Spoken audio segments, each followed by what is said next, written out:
Bismillahirrahmanirrahim. Assalamualaikum warahmatullahi wabarakatuh. Alhamdulillahi rabbil alamin. Wassalatu wassalam ala rasulillah Nabina Muhammadin wa ala alihi wa sahbihi wa man tabi'ahum bi ihsanin ila yaumiddin. Ashhadu an la ilaha illallah wahdahu la syarikalah wa ashhadu anna Muhammadan abduhu wa rasuluhu la nabiyya ba'dah. Qala Allah tabaraka wa ta'ala, ya ayyuhalladzina amanu taqullaha haqqa tuqatih wa la tamutunna illa wa antum muslimun. Wa qala aidha, ya ayyuhan nasu taqu rabbakumul ladzi khalaqakum min nafsin wahidah wa khalaqa minha zawjaha wa batha minhuma rijalan katsiran wa nisaa'a wattaqullaha alladzi tasaaluna bihi wal arham innallaha kana 'alaikum raqiba. Fa inna asdaqal hadis kitabullah wa khairal hadi hadi Muhammadin sallallahu alaihi wasallam wa syarrul umuri muhdatsatuha fa inna kulla muhdatsatin bid'ah wa kulla bid'atin dalalah wa kulla dalalatin finnar. Saudara-saudariku kaum muslimin yang dimuliakan Allah Subhanahu wa taala, salah satu sifat terpuji yang harus kita miliki bersama adalah sifat kejujuran dan menjauhi kebohongan. Sifat terpuji yang harus kita punya, yang harus kita berhias dengan sifat tersebut, jujur dan menjauhi kedustaan. Allah Subhanahu wa ta'ala berfirman, ya ayyuhalladzina amanu taqullaha wa kunu ma'as shadiqin. Wahai orang-orang yang beriman, bertakwalah kalian kepada Allah dan jadilah kalian ma'as shadiqin, bersama orang-orang yang jujur, orang-orang yang benar. Nabi kita yang mulia sallallahu alaihi wasallam, beliau juga bersabda, alaikum bisidqi fa inna sidqa yahdi ilal bir wa innal birra yahdi ilal jannah. Wajib bagi kalian berlaku jujur, karena sesungguhnya kejujuran akan membawa pada kebaikan dan kebaikan membawa ke surga. Kemudian Nabi melanjutkan, wa iyyakum wal kadhib, dan waspadalah kalian, jauhilah kedustaan. Fa innal kadhiba yahdi ilal fujur, karena sesungguhnya kedustaan itu akan menggiring, membawa pada perbuatan jelek. Wa innal fujura yahdi ilan nar, dan perbuatan jelek akan menggiring ke neraka. Dua dalil yang sangat jelas memerintahkan kita untuk berbuat jujur, menjauhi kedustaan dan kebohongan. Nabi kita yang mulia sallallahu alaihi wasallam adalah contoh yang paling depan dalam hal kejujuran yang patut kita semua mencontoh beliau, karena kita umatnya, karena kita mengaku pengikut Nabi Muhammad sallallahu alaihi wasallam. Contoh pertama, ketika Ka'bah direnovasi orang-orang kafir Quraisy berselisih pendapat. Siapakah yang paling berhak meletakkan Hajar Aswad kembali ke tempatnya? Karena Ka'bah direnov. Mereka berselisih pendapat sampai hampir saling menyerang. Kemudian akhirnya mereka bersepakat yang berhak memindahkan Hajar Aswad adalah orang yang besok pertama kali masuk Masjidil Haram. Keesokan hari, ternyata siapa yang masuk pertama kali Masjidil Haram? Nabi Muhammad sallallahu alaihi wasallam, Rasulullah.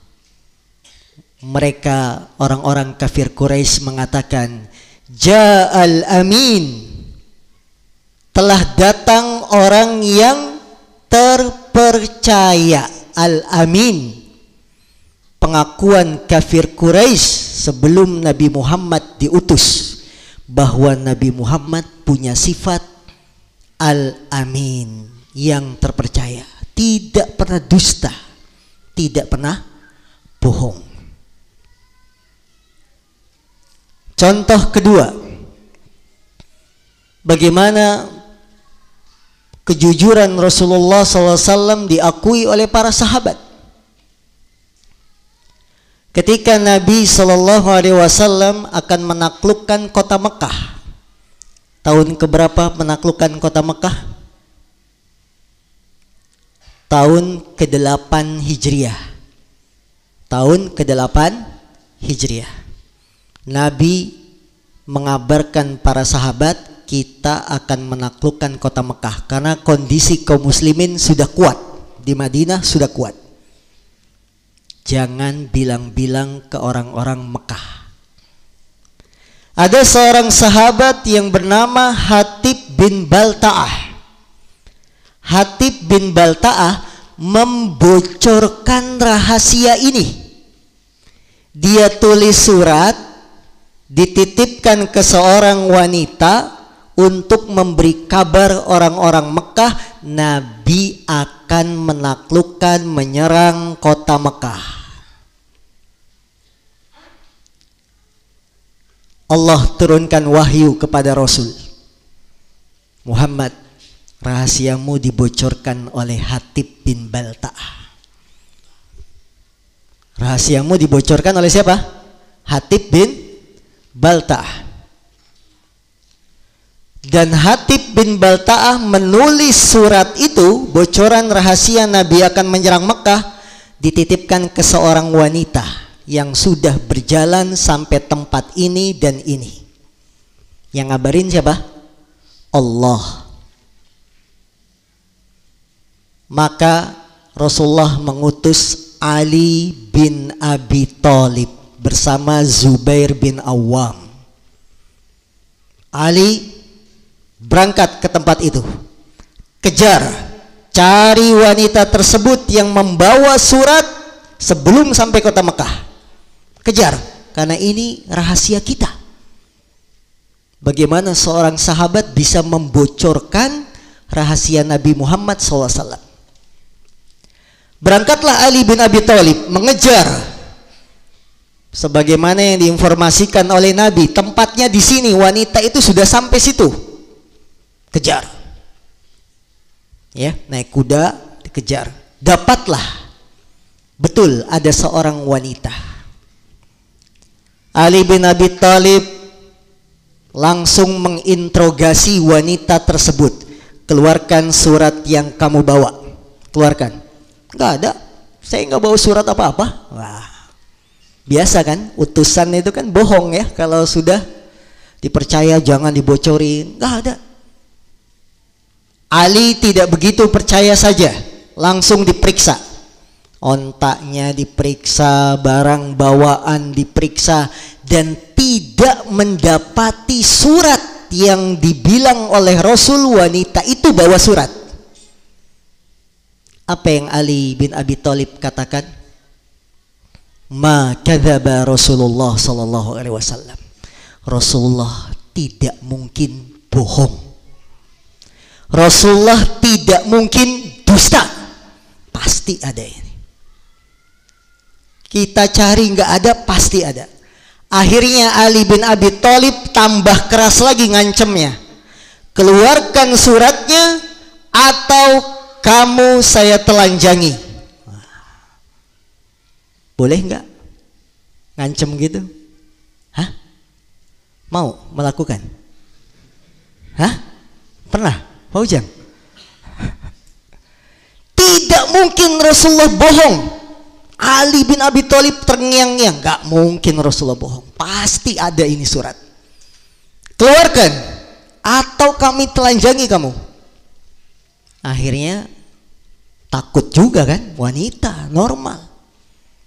Dia keluarkan surat tersebut dari gelungan rambut yang dia pakai ya. Dia gelung rambutnya, suratnya diselipin di situ. Karena meriksanya kan nggak teliti ya, badannya nggak dipegang ya. Dikeluarkan suratnya. Shadaqa Rasulullah SAW. Benar apa yang dikatakan oleh Rasul. Karena Rasulullah tidak pernah berdusta. Demikianlah wahai kaum muslimin. Ketika kita menjalani kehidupan ini, jujur, jangan dusta. Usduk ma'allah yasduk alaik.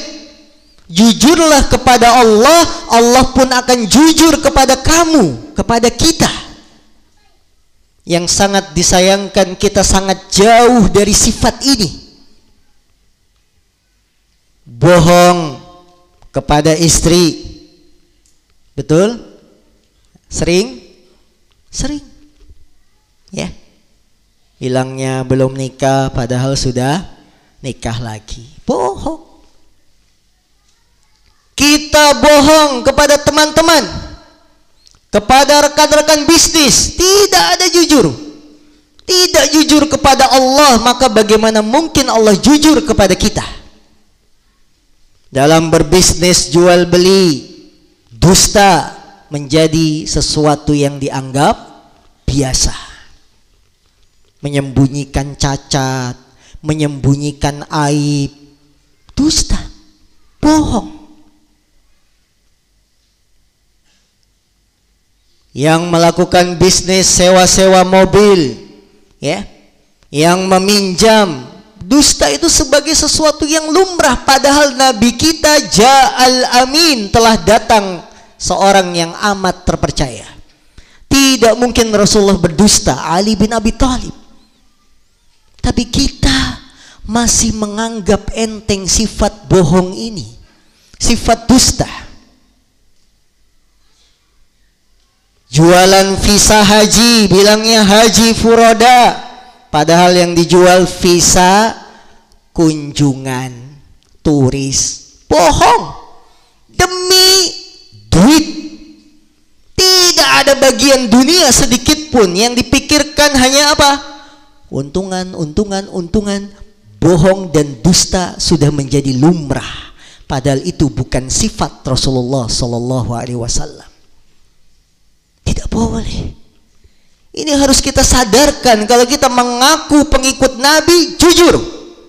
Apapun konsekuensinya, walaupun dikatakan orang sok suci, sok alim, tidak peduli. Yang penting saya jujur kepada Allah. Itu orang muslim. Jangan menghalalkan segala cara dengan dusta, dengan bohong. Gak boleh. Ini terjadi di kalangan kita. Pinjam uang, ngutang, bilangnya untuk bayar SPP, ternyata buat cicilan bayar beli HP. Mana jujurnya sama Allah? Bagaimana mungkin Allah akan menolong kita, menunjukkan kita jalan yang lurus, kalau sama Allah saja kita tidak jujur? Jujurlah kepada Allah, Allah akan jujur kepada kita. Nah, ini peringatan bagi kita semua. Bagaimana kedustaan, kebohongan sudah menjadi sesuatu yang lumrah, padahal kita orang-orang yang paham tentang ilmu. Kita paham siapa Nabi kita. Kita setiap hari mengajak umat untuk mengikuti, mencontoh Nabi, tapi diri kita sendiri lemah, tidak berhias dengan sifat jujur, menjauhi kebohongan. Maka saudara-saudariku yang dimuliakan Allah, jujurlah bersama Allah. Jangan kita menghiasi tujuan-tujuan usaha kita dengan sesuatu yang dusta, yang tidak akan membawa keberkahan. Jangan pedulikan omongan orang. Udah, ini kan udah biasa, banyak pemain-pemain yang kayak begini. Gak ada. Jujur sama Allah. Enggak, saya nggak main visa-visa kayak begini. Saya nggak main. Saya jujur. Karena secara hukum juga ilegal. Begitu orang muslim. Dia berpegang dengan prinsip agama, bukan hanya berpegang dengan tujuan. Karena kalau kita ingin mencapai tujuan menghalalkan segala cara, itu adalah cara-caranya orang Yahudi. Cara-cara orang Yahudi. Yahudi dilarang mancing hari Sabtu, dia pasang jala hari Jumat. Ngambil ikannya hari Ahad. Tujuan menghalalkan segala cara. Ketika Allah mengharamkan lemak babi, orang Yahudi apa yang mereka lakukan? Lemak babinya diolah, dijadikan minyak. Kan udah jadi minyak, bukan lemak babi asli. Itu orang Yahudi. Tujuan menghalalkan segala cara. Allahu Akbar. Na'udzubillahi min dzalik. Dan ini terjadi pada diri kita. Kita nggak peduli sama Allah, tapi kita lebih peduli sama manusia. Kita lebih peduli dengan bisnis kita, padahal bohong. Nggak boleh, akhi. Dusta ini perkara berat. Apa kata Nabi? Waspadalah kalian dari dusta, karena dusta itu akan membawa pada perkara keburukan. Dan benar, orang kalau sudah bohong satu, merembet kedua, ketiga, keempat, terus. Kalau sudah begitu, keburukan membawa pada neraka. Na'udzubillahi min dzalik. Tanamkan dalam diri itu jujur. Jujur sama orang tua, jujur sama istri, jujur sama tetangga, jujur dalam diri kita pribadi, dalam melangkah, dalam ibadah, dalam muamalah, dalam pergaulan. Jujur. Jauhi sifat dusta, bohong. Jangan pedulikan omongan orang. Yang penting saya jujur. Nah ini. Kalau kita ngikuti omongan orang, tidak ada selesainya. Di dalam hadis yang dikeluarkan Imam Bukhari, Rasulullah mengabarkan ada seorang yang bersedekah di pagi hari. Ternyata yang ngambil sedekahnya pezina. Orang ini dibilang, ya sedekah sama pezina. Besok paginya dia sedekah lagi, ternyata yang ngambil sedekahnya pencuri. Maka orang ini dibilang, ya sedekahmu diambil pencuri, nggak berpahala. Besoknya dia sedekah lagi, ternyata yang ngambil sedekahnya orang kaya. Sedekah sama orang kaya. Lihat, kalau kita dengerin omongan orang, nggak ada habisnya. Jujur sama Allah, saya sedekah. Gak peduli orang mau ngomong apa, yang penting saya sedekah. Walaupun yang ngambil seorang pezina, walaupun yang ngambil seorang pencuri, walaupun yang ngambil orang kaya, ikhlas, jujur kepada Allah. Jangan dengerin omongan orang. Maka saudara-saudari yang dimuliakan Allah, ini muqaddimah agar kita memperbaiki semangat ngaji kita. Jangan hanya modal semangat ngaji, ilmu tidak diamalkan. Buat apa kita ngaji banyak-banyak tapi tidak bermanfaat? Al-Imam Asy-Syafi'i mengatakan, al-ilmu laisa ma hufiz, walakinnal ilma ma nafa'. Ilmu itu bukan yang dihafal, tapi ilmu itu yang bermanfaat. Allahu Akbar. Taubatlah kalau kita masih belum jujur. Taubatlah kalau kita masih kucing-kucingan. Taubatlah kalau kita masih ngumpet-ngumpet, tidak jujur. Karena jujur itu akan membawa pada kebaikan. Ini prinsip yang harus kita pegang. Dan kita akan hidup berkah kalau jujur. Rasulullah mengingatkan ketika jual beli, fa in sadaqa wa bayyana burika fi bai'ihima. Bila penjual pembeli jujur menjelaskan aibnya, maka akan diberkahi jual belinya. Wa in kadzaba, tapi kalau berdusta, dua-duanya penjual pembeli dusta, wa katama, dan menutupi aib, muhiqat barakatu bai'ihima, akan dihapus keberkahan jual belinya. Maka saudaraku, kembalilah ke jalan yang lurus, kembalilah pada prinsip-prinsip agama yang dasar, tapi kita banyak melalaikannya, yaitu kejujuran. Jujurlah bersama Allah, Allah akan jujur kepada Anda. Allahu ta'ala alam. Pembahasan kita di malam hari ini adalah bedah buku fikih praktis ibadah kurban berdasarkan Al-Quran dan Sunnah. Buku ini adalah buku kecil yang kami ambil dari tulisan kami di sebuah buku yang besar. Jadi buku ini diambil dari buku besar, judulnya Panduan Lengkap Bulan Zulhijjah.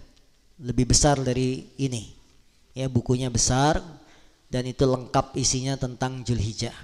Maka kami ambil bagian tentang kurbannya, disendirikan, jadilah sebuah buku saku. Kurban adalah syiar yang sangat nampak di bulan Zulhijjah. Dan kurban termasuk ibadah. Maka karena kurban termasuk ibadah, tidak diterima kecuali dengan dua syarat. Syarat yang pertama, ikhlas karena Allah. Syarat yang kedua, mengikuti tuntunan syariat yang telah digariskan oleh Nabi kita yang mulia sallallahu alaihi wasallam. Ikhlas tidak diragukan, semua ibadah harus ikhlas. Orang yang berkurban tidak ada niat-niat ingin dipuji, tidak ada niat-niat ingin dikatakan dermawan, ingin didengar namanya, ingin dicantumkan dalam daftar yang berkurban, tidak. Karena ibadah harus ikhlas. Dan keikhlasan ini menjadi barometer diterima atau ditolaknya amalan. Amalan yang ikhlas itu yang diterima, yang tidak ikhlas tidak akan diterima di sisi Allah Subhanahu wa taala. Syarat kedua, ibadah kurban harus sesuai tuntunan Nabi Muhammad sallallahu alaihi wasallam dengan berbagai macam aspeknya. Kurban dari jenis hewannya harus sesuai, dari segi waktu motongnya harus sesuai, kemudian dari bentuk hewannya tidak ada yang cacat, harus sesuai. Rasulullah SAW mengatakan, man dzabaha ba'da shalah wa qad tamma nusukuh wa asaba sunnatal muslimin. Barang siapa yang nyembelih kurbannya setelah salat, dia telah sempurna kurbannya dan dia mencocoki sunnahnya kaum muslimin. Ini menunjukkan bahwa waktu kurban sudah diatur. Usia hewannya, cara penyembelihannya sudah diatur. Harus mengikuti tuntunan Nabi Muhammad SAW. Karena dia ibadah. Maka kaum muslimin yang akan berkurban pada bulan ini, bulan Zulhijjah, perhatikan niat kita. Jangan niat kurban karena tidak enak. Jangan niat kurban karena saya sudah biasa kurban kemudian tidak kurban, terpaksa. Tidak, ikhlaskan niat kita karena Allah. Bukan ingin dapat pujian, bukan ingin mendapat status sosial dan seterusnya. Ya, bersihkan niat-niat ini. Kemudian ibadah kurban keutamaannya dilihat dari sisi-sisi yang umum, bukan dari sisi yang khusus. Apa maksudnya?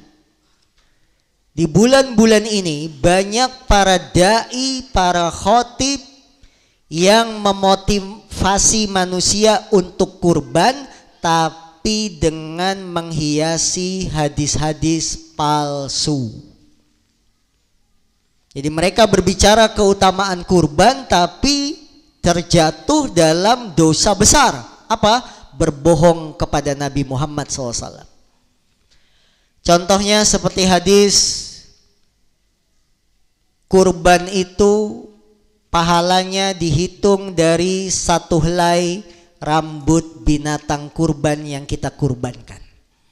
Satu helai rambut binatang kurban yang kita kurbankan pahalanya 10. Semakin banyak rambutnya lebat, semakin besar pahalanya. Ini hadisnya sangat lemah. Bahkan para ulama ada yang mengatakan palsu. Nabi tidak pernah mengucapkan.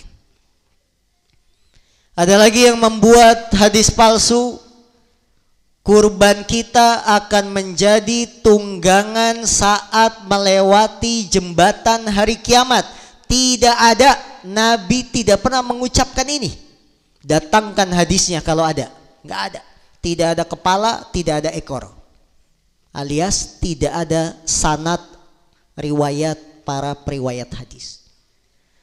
Jadi kalau kita berbicara keutamaan kurban, jangan dusta atas nama Nabi.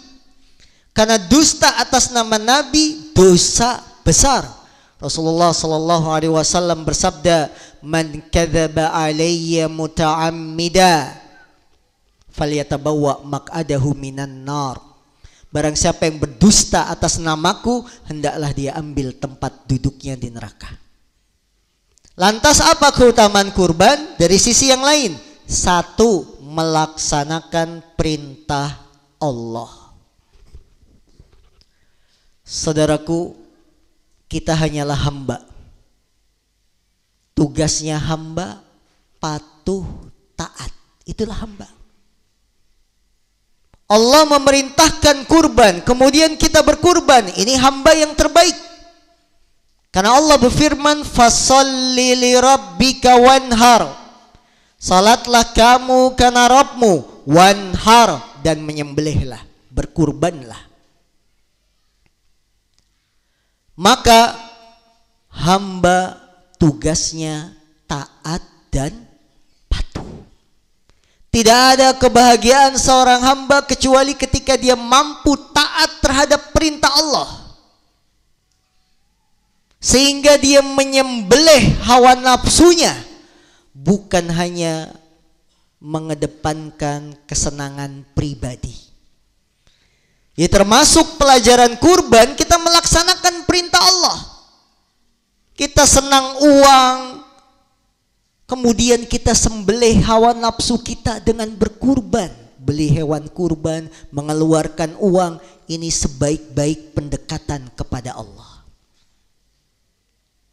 Maka kaum muslimin, ketaatan yang sejati kepada Allah ketika kita patuh dan tunduk, bukan hanya mengedepankan kepentingan pribadi. Senang, hobi, goes, nurut, goes. Senang ini, ikuti. Tapi kurban, kita tidak berkurban. Lebih mengepentingkan apa? Hawa nafsu kita. Harusnya hawa nafsu itu yang disembelih agar kita taat kepada Allah. Maka saudara-saudaraku yang belum berkurban padahal mampu, niat sekarang. Niat apa? Berkurban, karena ini adalah menjalankan perintah Allah. Kalau nurutin dunia nggak ada habisnya. Tidak ada habisnya. Karena orang yang mengejar dunia bagaikan minum air garam. Kalau kita minum air garam, hausnya hilang enggak? Enggak hilang. Semakin haus. Itulah dunia. Dunia semakin dikejar, semakin kurang. Maka jangan mengikuti dunia. Mencari kepuasan jangan di dunia. Karena kalau kepuasan itu dicari di dunia, kalau kepuasan dicari di dunia, Allah tidak akan menciptakan surga. Allahu Akbar. Kepuasan bukan dicari di dunia. Antum pengen beli HP yang lebih bagus, nggak ada selesainya. Sekarang apa HP yang paling bagus? iPhone 11 Pro apa? Pro Call. Nanti ada lagi yang lebih bagus, baru 3 bulan muncul terbit lagi. Nggak ada puasnya. Jangan mengejar dunia. Karena kalau kepuasan dicari di dunia, Allah tidak akan menciptakan surga. Maka bagi mana hak Allah yang harus kita tunaikan, mana hak istri, anak, mana hak harta yang harus kita keluarkan, kurban, zakat, keluarkan. Jangan hanya kepentingan dunia, tidak menunaikan hak-hak yang harus kita bayarkan. Maka saudaraku yang dimuliakan Allah Subhanahu wa taala, sembelihlah hawa nafsu kita. Jangan hanya mengikuti hawa nafsu sehingga kita melalaikan kewajiban-kewajiban yang Allah telah wajibkan. Yang kedua, kurban itu keutamaannya ibadah harta yang paling agung. Karena digandengkan dengan perintah salat, fasolli li rabbika wanhar. Salat ibadah badan. Karena salat tanpa modal. Wanhar, nyembelihlah ibadah harta.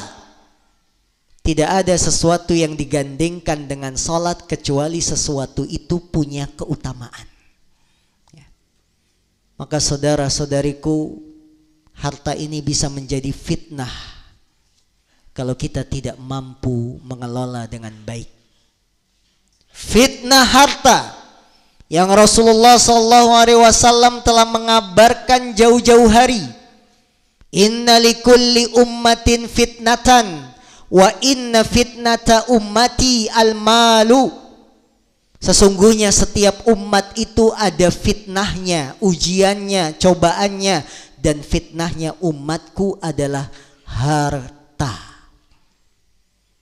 Rasulullah dalam hadis yang lain mengatakan, la akhsha alaikumul faqra. Aku tidak khawatir kalau kalian jadi miskin. Enggak. Walakin akhsha alaikum idza busitatid dunya fatanafasun kama yatanafasuna umamun min qablikum. Tapi yang aku khawatirkan, yang aku paling takutkan, ketika dunia itu sudah dibuka, maka kalian berlomba-lomba mengejar dunia sebagaimana umat-umat dahulu. Allahu Akbar. Rasul nggak takut kita jadi miskin, karena yang masuk surga paling banyak al-fuqara, orang-orang miskin. Kenapa orang miskin banyak masuk surga? Karena tidak ada yang dihisap, tidak ada yang dihitung, mereka nggak punya duit. Rasul nggak takut kalian jadi miskin, karena justru yang miskin itu yang paling banyak menghuni surga. Tapi yang Rasul takutkan kalau dunia ini sudah dibuka, kalian berlomba-lomba lupa akhirat. Itu yang paling Rasul takutkan.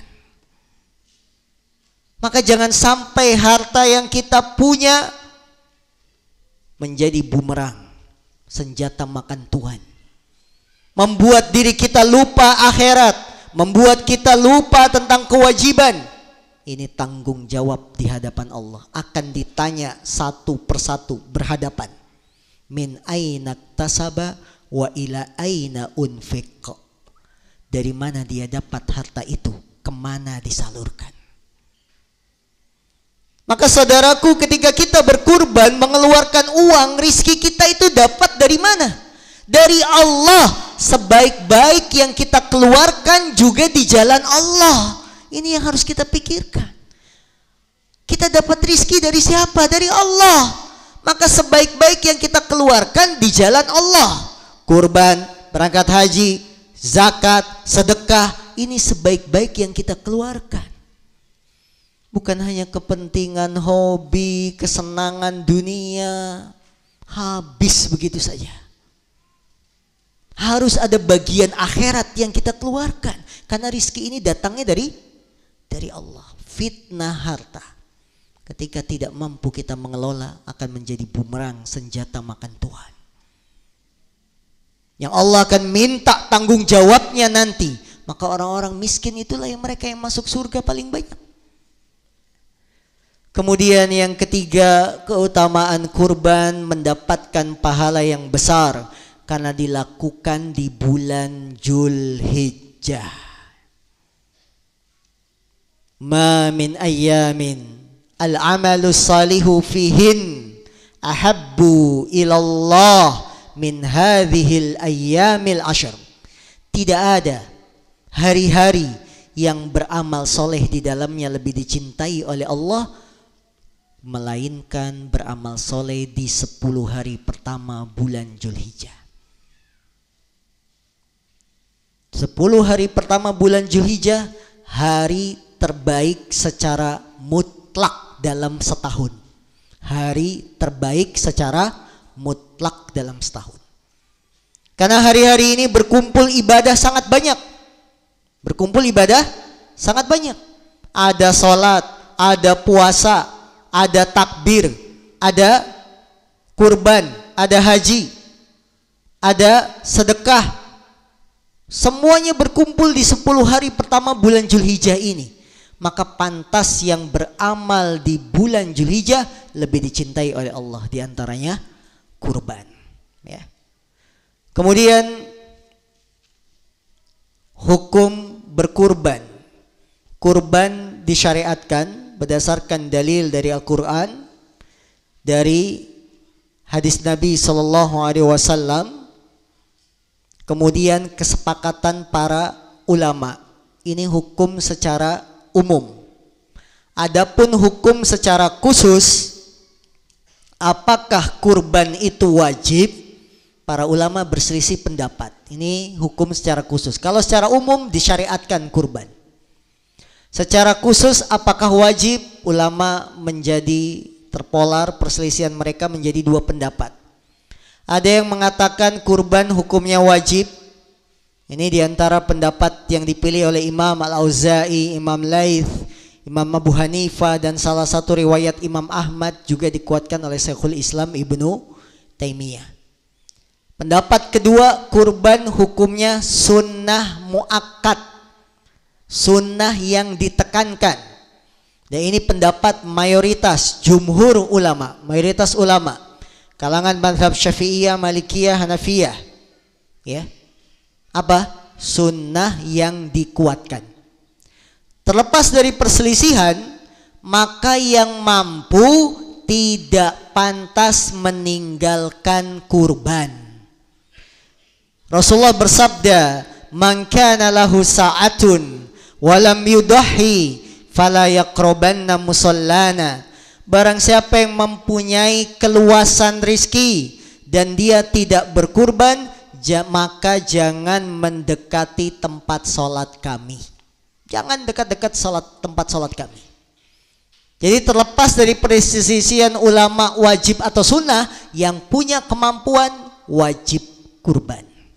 Ditekankan berkurban. Jangan ditinggalin. Apa patokannya kemampuan? Seorang dikatakan mampu, ya, kita insya Allah Lebaran hari apa? Rabu apa Kamis? Kamis. Ada yang Rabu? Kamis tanggal 29. Sudah gajian? Sudah. Gajian tanggal berapa? 25. Karena saya nggak pernah gajian. Gajian tanggal 25, 29 kurban. Berarti kita sudah bagi-bagi pos untuk nafkah istri. Sudah belum? Belum juga. Nafkah SPP, listrik, apalagi? Air. Ya. Aman. Ini nafkah aman. Sisa dan sisanya bisa beli kambing paling murah, maka Anda termasuk dikatakan mampu. Karena aman. Beras buat sebulan Juli aman. Listrik aman. ya, SPP anak aman, buat jaga-jaga beli obat aman, sisa dan sisanya itu bisa untuk beli kambing, maka Anda dikatakan mampu. Sudah dikatakan mampu. Apa kata Nabi? Yang punya kemampuan, barang siapa yang punya keluasan tapi tidak kurban, jangan dekat-dekat tempat sholat kami, yaitu maksudnya tempat sholat Idul Adha. Ya, jadi nanti DKM Pak Mar lihat ini mampu dekat-dekat sholat, nggak kurban namanya. Ini ancaman, maksudnya apa? Sindiran keras bagi orang yang mampu tapi tidak kurban. Dan kita insya Allah punya kemampuan ini, cuma terkadang hawa nafsu yang menutupi hati kita, sehingga kewajiban kurban ini menjadi hilang begitu saja. Karena kurban itu ibadah tahunan, bukan sekali seumur hidup. Setiap tahun kurban, ya, setiap tahun kurban. Nabi Muhammad SAW, beliau tinggal di Madinah 10 tahun selalu berkurban. Karena setelah itu beliau wafat. Beliau di Madinah hanya 10 tahun. Beliau selalu berkurban. Padahal kita tahu bagaimana kehidupan Rasul bersama istrinya. Nabi pulang ke rumah Aisyah pagi-pagi nanya, ada makanan tidak? Tidak ada wahai Rasul. Ya sudah, kalau begitu saya puasa. Antum pernah kayak gitu? Neng, ada apa di rumah? Banyak, mau apa? Telur dadar? Indomie goreng? Tapi kita nggak kurban. Nabi keekonominya seperti itu, kurban tiap tahun. Dalam riwayat yang lain Aisyah mengatakan, kami 3 bulan rumah tidak keluar asap, alias tidak masak. Makannya cuma aswadain. Apa aswadain? Kurma dan zam-zam. Makannya kurma, minumnya zam-zam. Rasul kehidupannya seperti itu. Umar bin Khattab masuk kamarnya Rasul, melihat sajadah tikar yang sudah lusuh, bercucuran air mata. Umar bin Khattab, wahai Rasul, kamu bisa bilang kepada kami, berikan tikar yang baru? Bisa. Tapi kenapa kamu tidak menyampaikan untuk beli tikar yang dipakai sholat? Sudah lusuh, tidak pantas seorang Nabi seperti itu. Apa kata Nabi Muhammad? Mali ana lid dunya, apa urusan saya dengan dunia? Allahu Akbar, hati Rasul sudah terikat dengan akhirat. Apa urusan saya dengan dunia? Beliau tidak terima tawaran sahabatnya untuk beli karpet tikar baru untuk sholat, tapi tiap tahun kurban.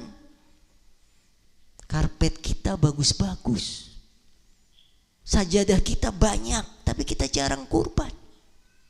Mana posisi kita dengan Rasulullah Sallallahu Alaihi Wasallam yang kita idolakan, kita jadikan panutan, kita agung-agungkan, tetapi amalan kita sangat jauh dari teladan Nabi Muhammad Sallallahu Alaihi Wasallam. Introspeksi diri, mengaku umat Nabi Muhammad tapi tidak mencontohnya. Kullun yadda'i waslan bilaila wa laila la tukirru laka bidzaka. Semua orang mengaku cinta Laila, tapi Laila tidak mengakui cinta mereka semuanya. Semua orang ngaku cinta Nabi, tapi tidak mencontoh, tidak mengikuti, tidak meneladani. Maka Rasul tidak butuh pengakuan cinta palsu. Ya. Nah ini, maka kaum muslimin, mari semangat. Keluarkan harta yang kita punya, sebaik-baik harta yang kita keluarkan di jalan Allah, karena kita dapatnya juga dari Allah. Ingat itu, kita dapatnya dari Allah. Jangan hanya hobi, kesenangan, tidak akan ada habisnya, karena dunia ini akan kita tinggalkan. Yang mengikuti kita nanti hanya amal soleh. Bolehkah berhutang agar bisa kurban? Yang pertama, prinsip yang harus kita pegang, Islam tidak akan membebani seorang kecuali sesuai kemampuannya. Itu prinsip dalam Islam.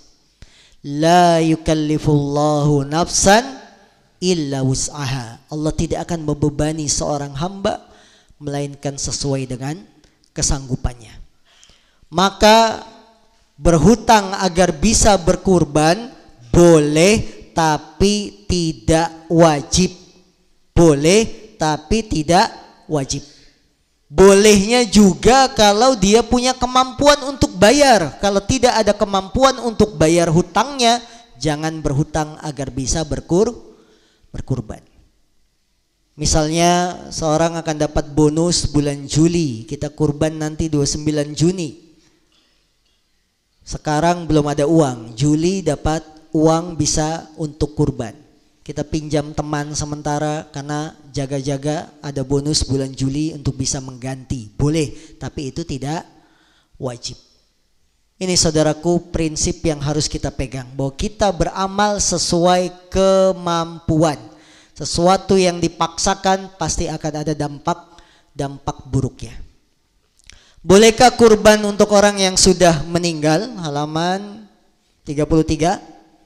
Kurban untuk orang yang sudah meninggal dunia, kalau diikutkan bersama yang masih hidup, boleh. Ini kurban dari kami dan orang tua saya yang sudah meninggal, boleh. Karena diikutkan bersama yang masih hidup. Nabi SAW ketika beliau menyembelih hewan kurbannya, beliau berkata, Bismillah, Allahumma taqabbal min Muhammadin wa ali Muhammadin wa ummati wa min ummati Muhammadin. Bismillah, dengan menyebut nama Allah. Ya Allah, terimalah kurban ini dari Muhammad, dari keluarga Muhammad, dan dari umat Muhammad. Apa sisi pendalilannya? Ya Allah, terimalah kurban ini dari Muhammad. Nabi Muhammad masih hidup. Dan dari keluarga Nabi Muhammad. Keluarga Nabi Muhammad ada yang sudah meninggal. Khadijah, istrinya. Kapan meninggal Khadijah? Sebelum Nabi hijrah ke Madinah. Sebelum Nabi hijrah ke Madinah, sebelum peristiwa Isra Mi'raj. Ya, karena Isra Mi'raj itu kan untuk menghibur Nabi Muhammad yang sedih. Khadijah meninggal, pamannya meninggal, dihibur dengan peristiwa Isra Mi'raj. Setelah itu baru hijrah ke Madinah. Nabi mengatakan, ya Allah, terimalah kurban ini dari Muhammad. Nabi masih hidup. Dari keluarga Nabi Muhammad, ada yang sudah meninggal, boleh. Dan umat Nabi Muhammad. Maka kalau kurban untuk orang yang sudah meninggal diikutkan bersama orang yang masih hidup, dibolehkan. Keadaan kedua, kurban untuk orang yang sudah meninggal tidak diikutkan bersama yang masih hidup, alias disendirikan, dikhususkan. Ini yang tidak boleh. Ini yang tidak boleh. Kenapa tidak boleh? Karena Nabi tidak pernah ada ceritanya beli kambing kurban buat Khadijah, nggak ada. Tidak ada ceritanya Nabi beli kambing buat pamannya Hamzah yang meninggal. Tidak ada. Maka anak orang tua sudah meninggal, nggak usah beli kambing khusus buat orang tua sudah meninggal. Tidak. Untuk kita yang masih hidup, ini dari saya dan untuk ibu saya yang sudah meninggal, boleh. Tapi kalau dikhususkan, tidak. Ya. Kemudian keadaan ketiga, karena menjalankan wasiatnya. Kalau menjalankan wasiat, maka wasiat yang baik dilaksanakan. Nah, ada beberapa waktu, 1 jam kurang lebih kami buka untuk tanya jawab. Karena informasinya, materinya sedikit saja. Kemudian lebih diperbanyak tanya jawabnya. Yang ingin memahami panduan praktis kurban, maka bisa dibaca dalam buku ini yang sudah dibagikan secara gratis. Sudah dapat semua? Sudah, ya. Yang belum minta ke panitia. Nah,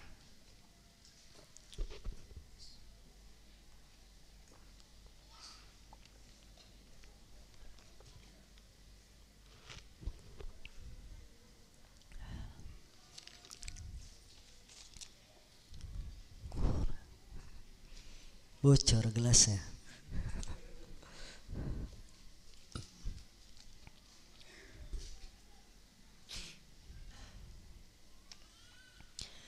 Assalamualaikum warahmatullahi wabarakatuh. Ustaz bertanya, bagaimana hukumnya sebagian daging kurban tidak dibagikan namun dipakai untuk jamuan subuh berkah? Mohon saran dan pencerahannya bagaimana kami menyikapi hal itu. Subuh berkahnya kapan? Sebelum sholat Id atau setelah sholat Id, setelah hewan kurban dipotong? Karena ada panitia yang nakal, ya, kurban sudah dipotong malam takbiran, kemudian habis sholat Id dimakan oleh panitia pelaksana kurban dengan alasan supaya kuat-kuat panitianya habis makan kambing. Bentar lagi kan narik sapi. Boleh? Tidak boleh, karena kurban harus disembelih setelah sholat Id, tidak boleh sebelum sholat Id. Maka pertanyaan ini, kalau yang dimaksud subuh berkahnya sebelum sholat Id yang mengharuskan kurban dipotong malam takbiran, jelas haram, bukan hewan kurban. Statusnya cuma sedekah biasa dan panitia wajib ganti, karena panitia dapat titipan kurban tidak boleh dipotong sebelum sholat. Dia harus ganti panitianya kalau ada kambing kurban yang dipotong sebelum waktunya.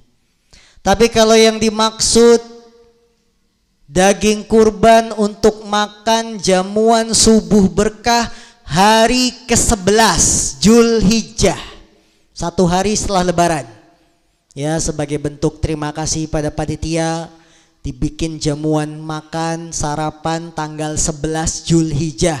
Boleh? Boleh, tidak dilarang. Karena panitia juga berhak dapat bagian daging hewan kurban. Nah, baik, berhubungan dengan pembagian daging hewan kurban ini saya sudah jelaskan di sini. Kalau yang berkurban tidak ngambil daging kurban, boleh tidak? Nih saya kurban kambing, saya nggak ngambil dagingnya sama sekali, boleh? Boleh. Saya ngambilnya setengah, boleh? Boleh. Saya ngambilnya sedikit saja, boleh? Boleh. Saya ngambil semuanya. Panitia cuma numpang nyembelih, sudah disembelih diambil semua, boleh? Hah? Boleh apa enggak boleh? Ini hukum ya, jangan main-main. Nanti didengar sama panitia kurban ini. Boleh tidak? Boleh. Diambil semuanya oleh antum, boleh. Silakan.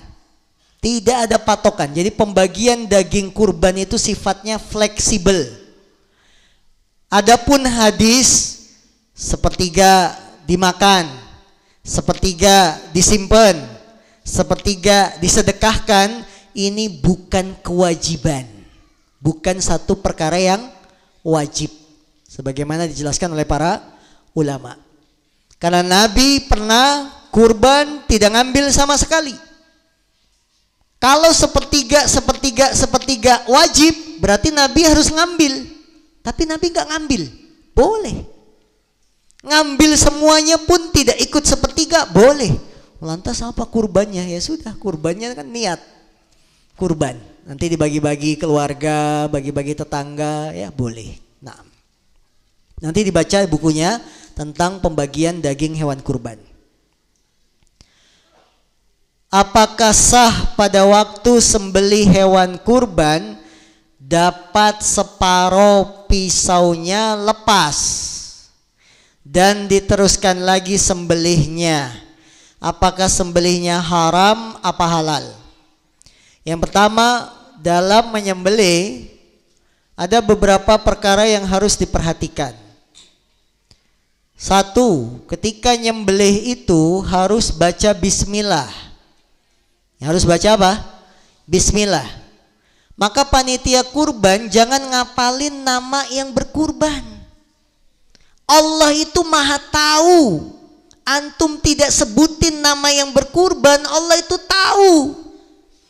Ini kurban sapi 7 dibacain satu-satu sehingga ketika motong bismillahnya nggak kebaca. Haram apa halal? Haram.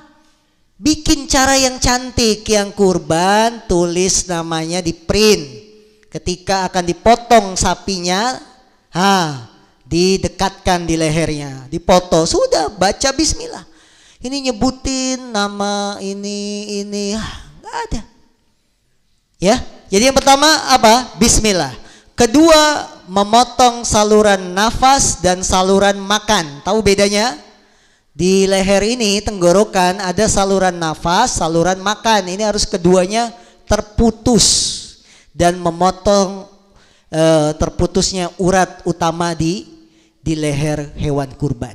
Kalau ini sudah terpenuhi semua walaupun pisaunya lepas dan lehernya belum putus, apa maksudnya? Tidak, sudah semuanya terpenuhi, putus semua tapi tidak lepas kepalanya, sudah sah, tidak perlu diulang lagi sembelihannya. Jadi dilihat kondisinya. Saluran napas sudah putus belum? Saluran makanan sudah putus belum? Dua urat di sini sudah putus belum?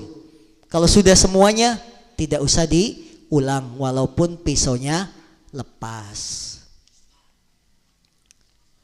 Bagaimana hukumnya panitia kurban menjual kulit hewan kurban?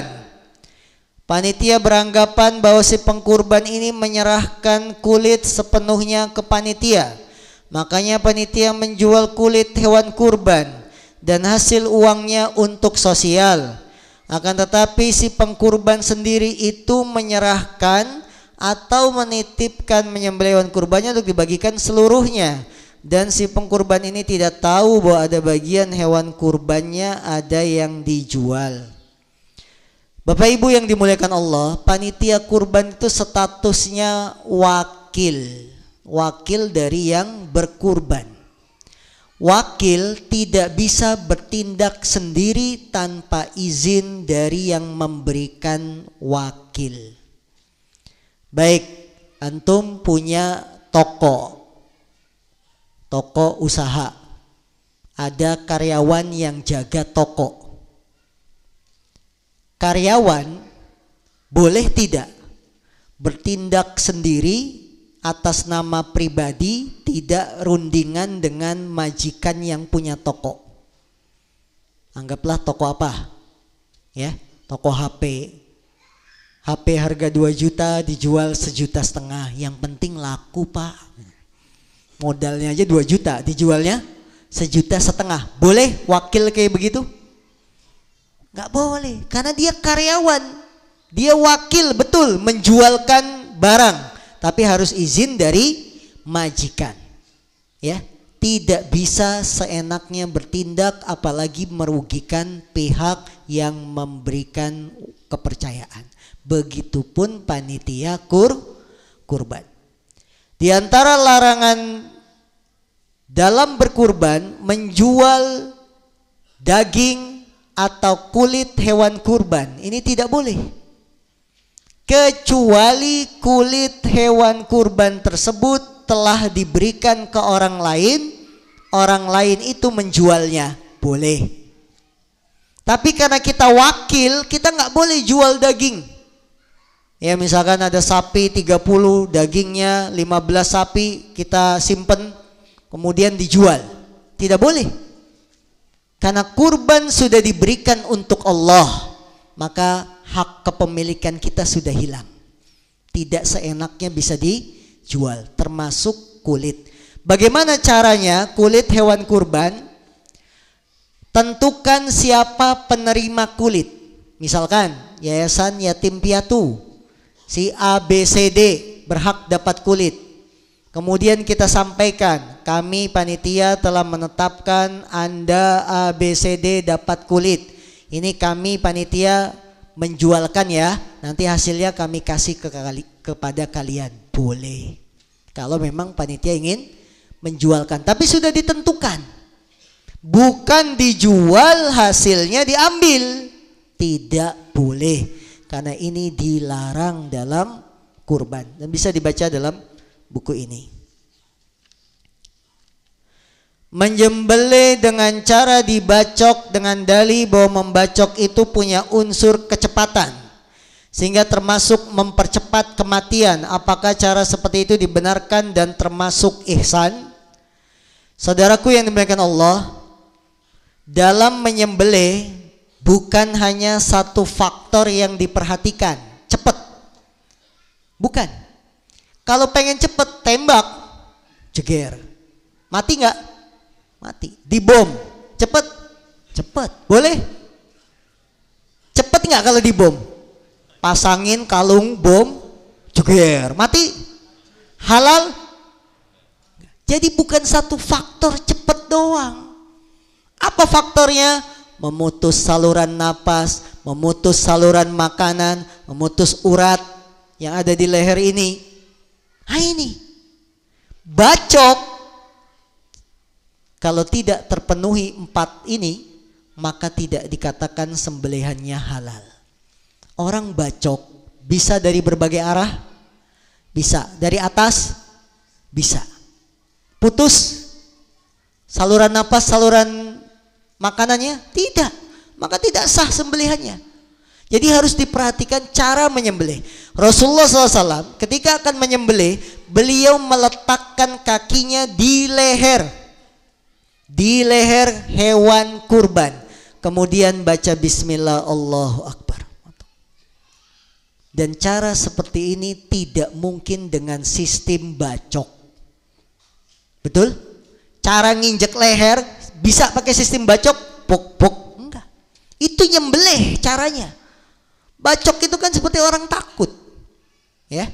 Maka tidak hanya satu faktor yang kita perhatikan ketika nyembelih, mempercepat saja biar cepat mati, bukan.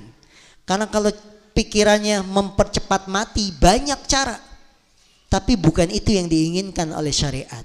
Harus memperhatikan cara menyembelih yang sesuai apa yang diajarkan oleh Nabi kita.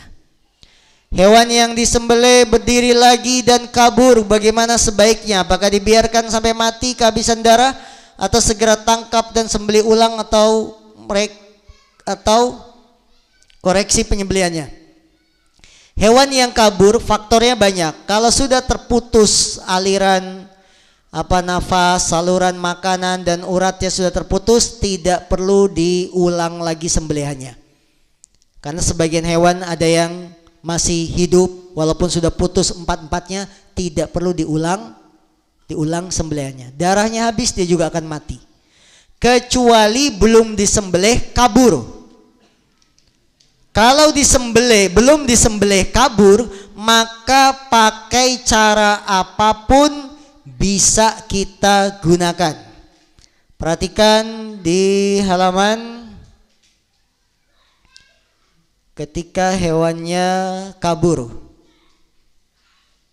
Baik, sebentar.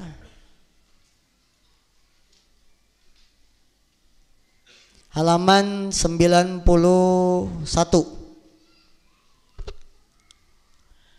Apabila hewan yang akan disembelih tidak bisa dijinakkan, dia malah lari, tidak mungkin disembelih pada lehernya, atau bahkan malah jatuh masuk ke sumur, belum mati, maka boleh menyembelih pada bagian tubuh mana saja yang mungkin untuk disembelih dan mematikan.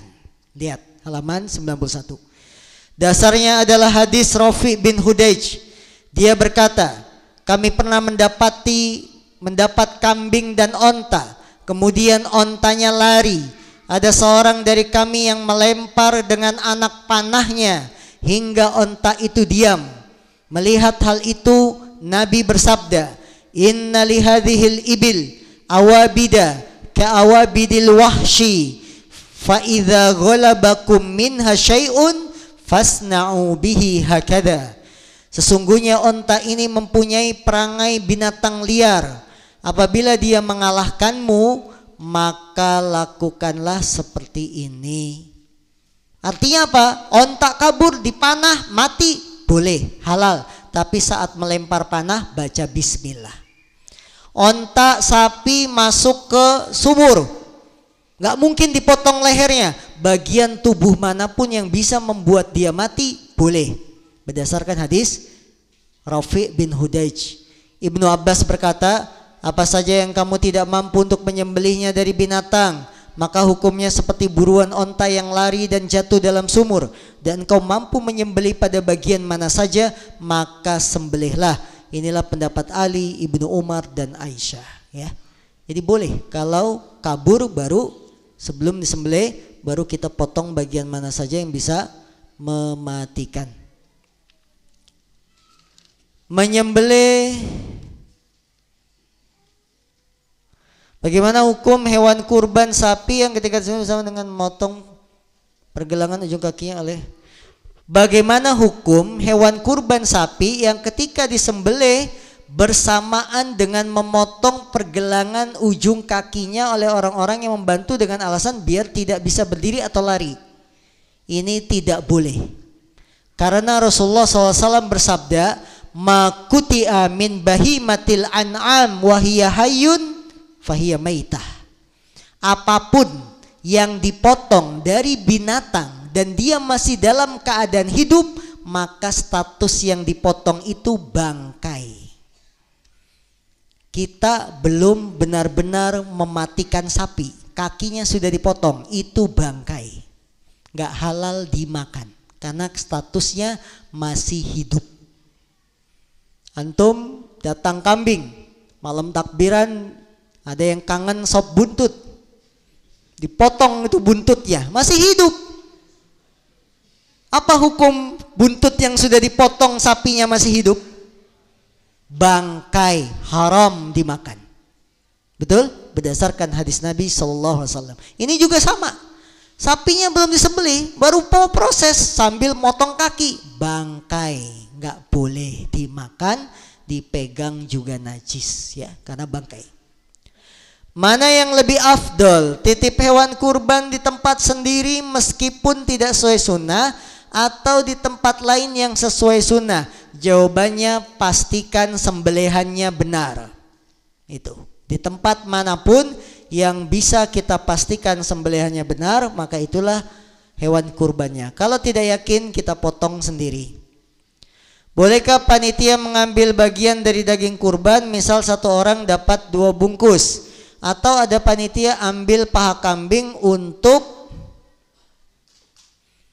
langsung dimakan panitia, dimasak buat makan siang. Boleh, tidak dilarang, karena panitia juga termasuk yang berhak dapat bagian dari daging kurban.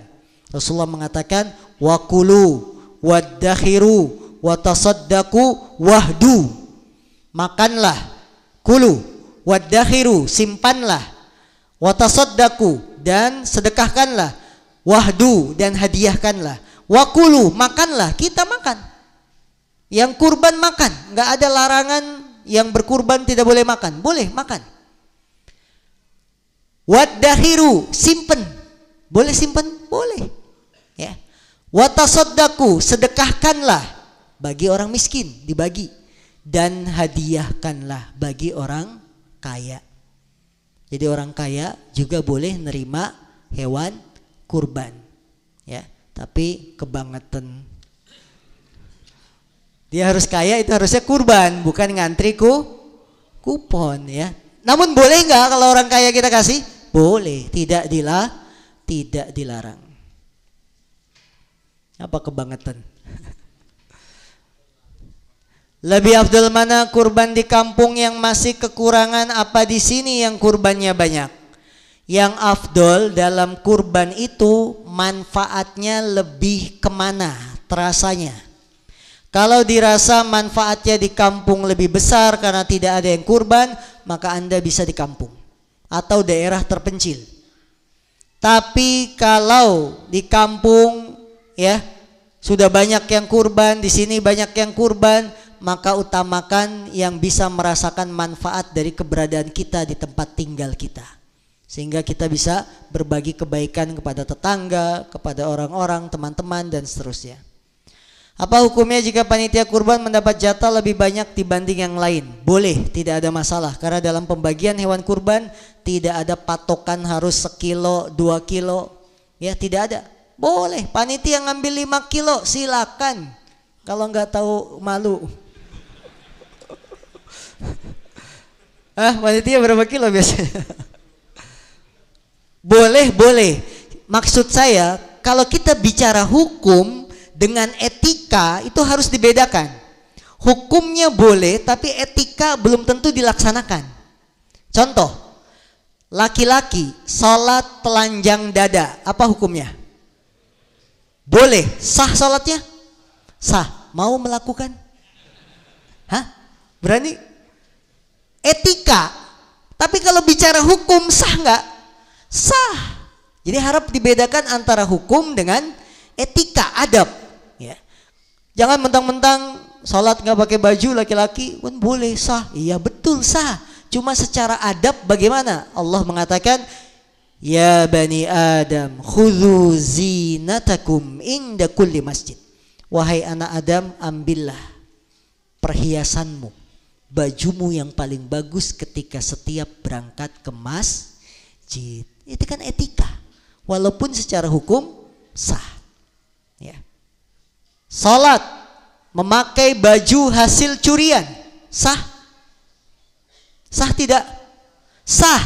Tapi malingnya dosa. Sah nggak salatnya? Sah. Haji pakai visa kunjungan turis, sah? Sah. Tapi ketika dia pakai visa bukan visa haji, dosa. Nah ini, jadi harap dibedakan. Jadi jangan sampai mentang-mentang hukumnya sah, kemudian kita jadikan sebagai alat kita promosikan kepada umat, boleh sholat jamaah telanjang dada, nggak bisa. Ya, bedakan antara hukum dengan etika. Saya alhamdulillah seorang bangsawan alias bangsa karyawan. Tiap bulan gajiannya tidak menentu. Bagus ini berarti kalau nggak menentu ya. Kadang WMR, kadang lebih dari WMR karena lemburnya banyak. Ya bagus. Saya mempunyai dua keinginan. Satu, saya kepingin tiap tahun bisa berkurban. Alhamdulillah. Kedua, saya kepingin bisa umroh.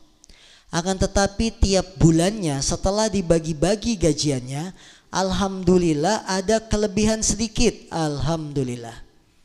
Mana yang lebih utama Ustadz? Menabung untuk bisa berkurban setiap tahun?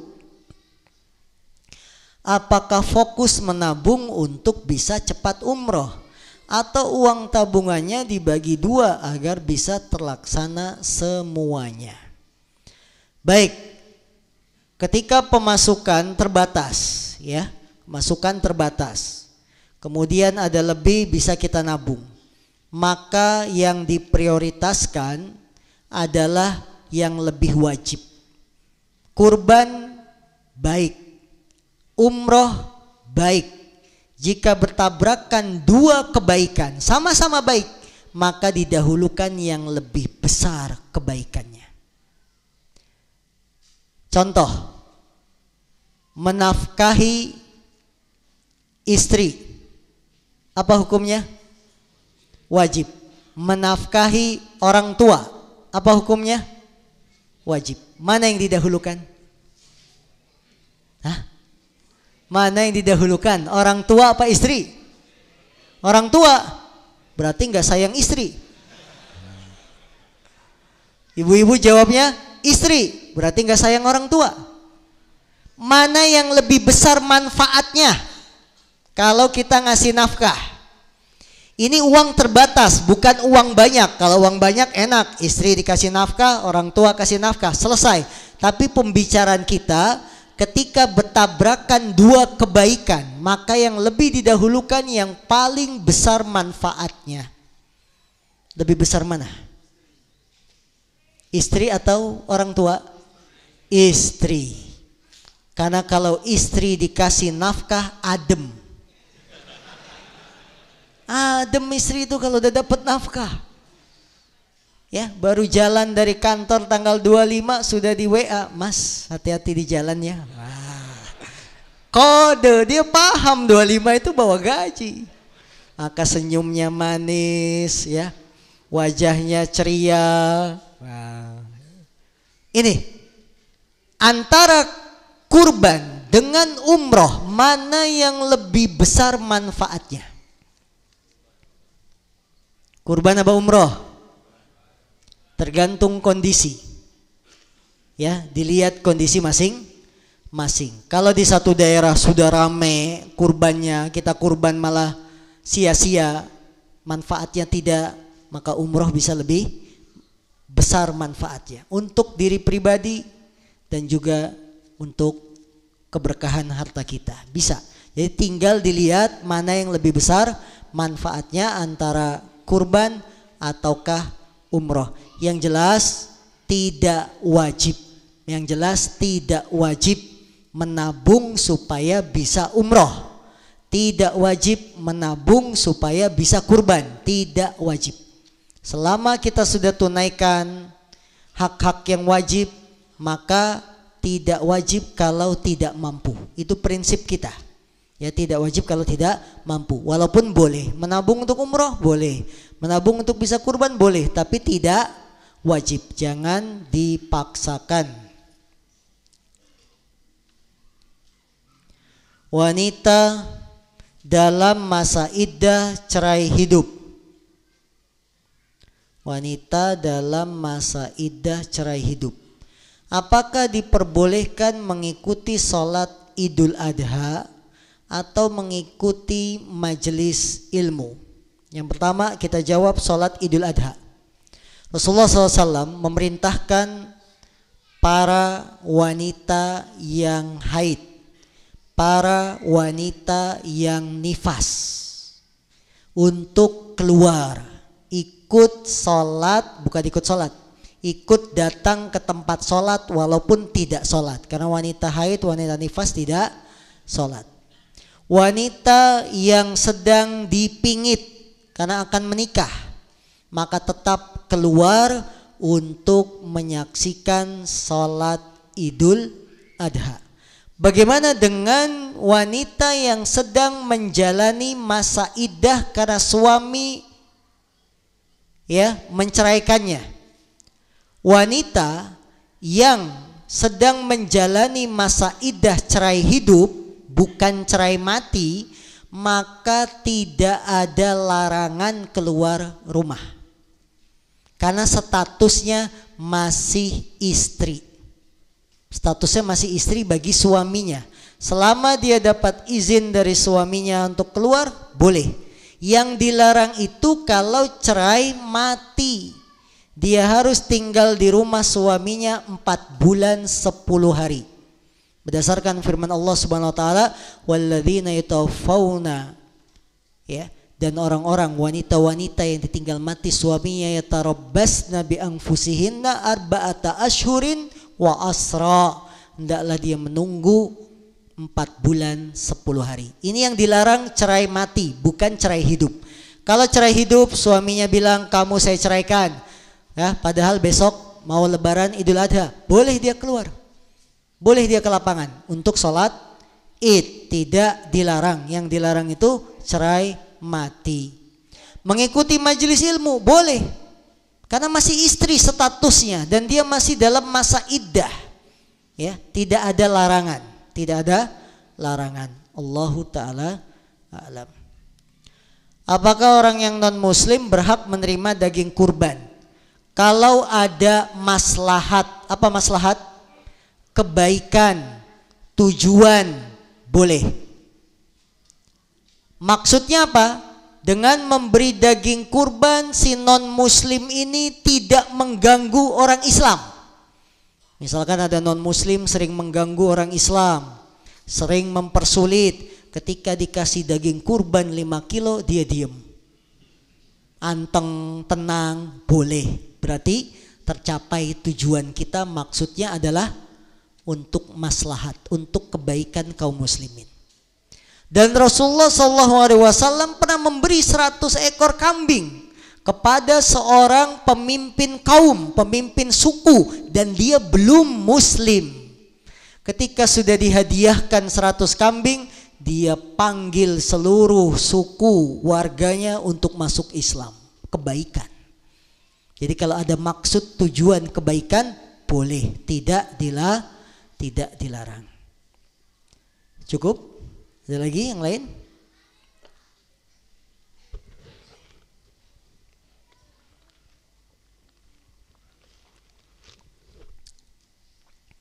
Baik, ikhwan yang dimakan Allah Subhanahu wa taala, akhirnya kita mohon kepada Allah Subhanahu wa taala semoga Allah menerima amalan-amalan soleh kita selama bulan Zulhijjah ini, kemudian menjadi pemberat timbangan kita pada hari kiamat nanti. Karena tidak ada yang kita inginkan dari kehidupan dunia ini kecuali kebaikan, kecuali adalah keberkahan. Itu yang kita cari dalam kehidupan ini. Pahamilah hakikat dunia. Pahamilah untuk apa saya hidup di dunia.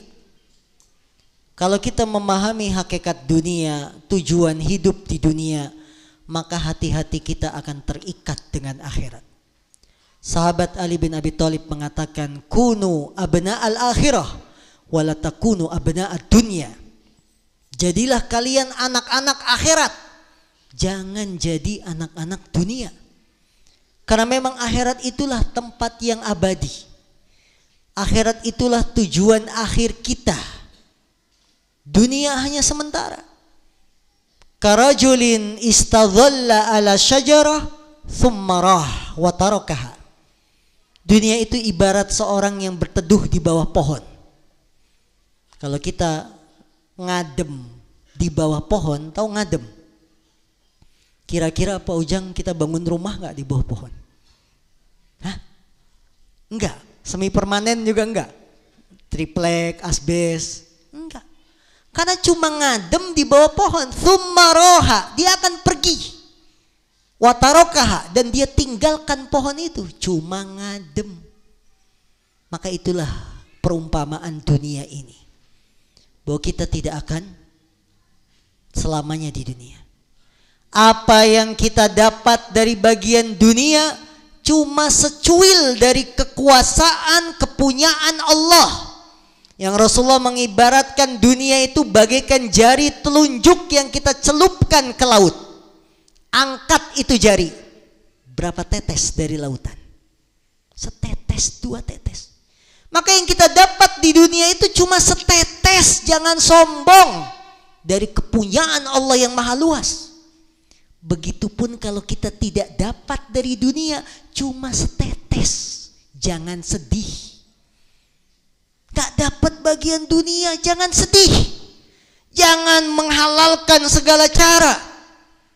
Karena yang kita tidak dapat cuma setetes. Rasulullah mengibaratkan bagaikan tangan jari telunjuk kita celupkan ke dalam laut. Angkat itu jari, berapa tetes dari lautan. Jangan sombong dengan apa yang kita dapat.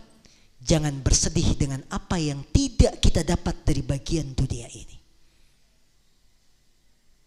Karena hakikatnya kita semua adalah hamba yang tugas kewajiban kita patuh dan taat kepada Allah Subhanahu wa taala. Kebaikan kita bukan dilihat dari pekerjaan. Kebaikan kita bukan dilihat dari ijazah, bukan. Nabi Zakaria tukang kayu di mata manusia, tapi di mata Allah seorang nabi dan rasul. Jadi masyarakatnya Nabi Zakaria, kenalnya Nabi Zakaria itu tukang kayu, tapi dia di mata Allah apa? Nabi dan rasul. Kemuliaan kita tidak diukur dengan pekerjaan, dengan ijazah, tapi kemuliaan kita apa yang ada pada diri kita di hadapan Allah. Maka saudaraku yang dimuliakan Allah Subhanahu wa taala, luruskan lagi tujuan hidup ini, luruskan lagi cara beragama ini, pegang prinsip agama, pegang nilai-nilai agama, sehingga kita akan menjadi manusia-manusia yang diberkahi dimanapun kita berada. Billahi taufiq wal hidayah. Subhanaka Allahumma bihamdika asyhadu an la ilaha illa anta astaghfiruka wa atubu ilaik. Walhamdulillahi rabbil alamin. Assalamualaikum warahmatullahi wabarakatuh.